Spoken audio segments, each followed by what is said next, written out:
മദ്യനയ അഴിമതി കേസിൽ ഇടക്കാല ജാമ്യം നീട്ടണമെന്നാവശ്യപ്പെട്ട് ഡൽഹി മുഖ്യമന്ത്രി അരവിന്ദ് കെജ്രിവാൾ സുപ്രീം കോടതിയെ സമീപിച്ചു. വൈദ്യ പരിശോധനകൾ ഉള്ളതിനാൽ 7 ദിവസത്തെ സാവകാശം വേണം എന്നതാണ് ആവശ്യം. അച്യുതൻ ഡൽഹിയിൽ നിന്ന് വിവരങ്ങൾ നൽകാനുണ്ട്. അച്യുതൻ, ഈ ഇടക്കാല ജാമ്യം നീട്ടണം എന്ന ആവശ്യമാണല്ലോ മുഖ്യമന്ത്രി അരവിന്ദ് കെജ്രിവാൾ സുപ്രീം കോടതിയിൽ മുന്നോട്ട് വെച്ചിരിക്കുന്നത്.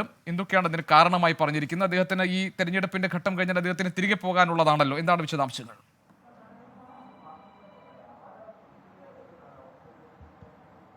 ഗോപികൃഷ്ണൻ, ഇടക്കാല ജാമ്യാപേക്ഷയിൽ വാദം നടന്ന സമയത്ത് തന്നെ കേജ്രിവാൾ ചൂണ്ടിക്കാണിച്ചൊരു കാര്യം എന്നുള്ളത്, ഈ ജൂൺ 4-ന് ഈ ലോക്സഭാ തെരഞ്ഞെടുപ്പിന്റെ വിധി, അതിന്റെ ഫലം പുറത്തുവരുന്ന ദിവസമാണ്. അതുവരെ തനിക്കൊരു ഈ ഇടക്കാല ജാമ്യം നീട്ടി നൽകണമെന്നായിരുന്നു അന്ന് വാദം കേൾക്കുമ്പോൾ ചൂണ്ടിക്കാട്ടിയിരുന്നത്. പക്ഷേ അത് കോടതി അനുവദിച്ചില്ല. പകരം ജൂൺ 2-ന് തന്നെ ജയിലിൽ കീഴടങ്ങാനുള്ള നിർദ്ദേശം കോടതി നൽകുകയായിരുന്നു. എന്തായാലും ആ ഒരു പശ്ചാത്തലം നിലനിൽക്കെയാണ് ഇപ്പോൾ ഇടക്കാല ജാമ്യം നീട്ടി നൽകണമെന്നൊരു അപേക്ഷ സുപ്രീം കോടതിയിൽ കേജ്രിവാൾ നൽകിയിരിക്കുന്നത്. അതിൽ പ്രധാനമായും ചൂണ്ടിക്കാട്ടുന്നത് ചില മെഡിക്കൽ പരിശോധനകൾ നടത്തേണ്ടതുണ്ട്.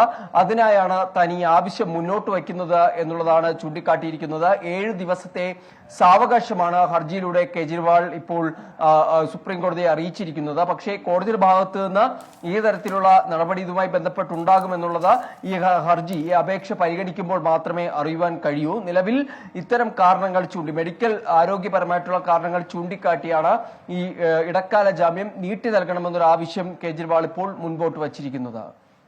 അച്യുതൻ ആണ് വിവരങ്ങൾ നൽകിയത് ഡൽഹിയിൽ നിന്ന്. ലോകത്തെവിടെയായാലും ഏത് സമയത്തും 24 വാർത്തകളും ഓഗ്മെന്റഡ് റിയാലിറ്റി പാക്കേജുകളും എക്സ്പ്ലെയിനറുകളും വിശദമായി കാണാൻ ഞങ്ങളുടെ യൂട്യൂബ് ചാനൽ നിങ്ങൾക്ക് സബ്സ്ക്രൈബ് ചെയ്യാം.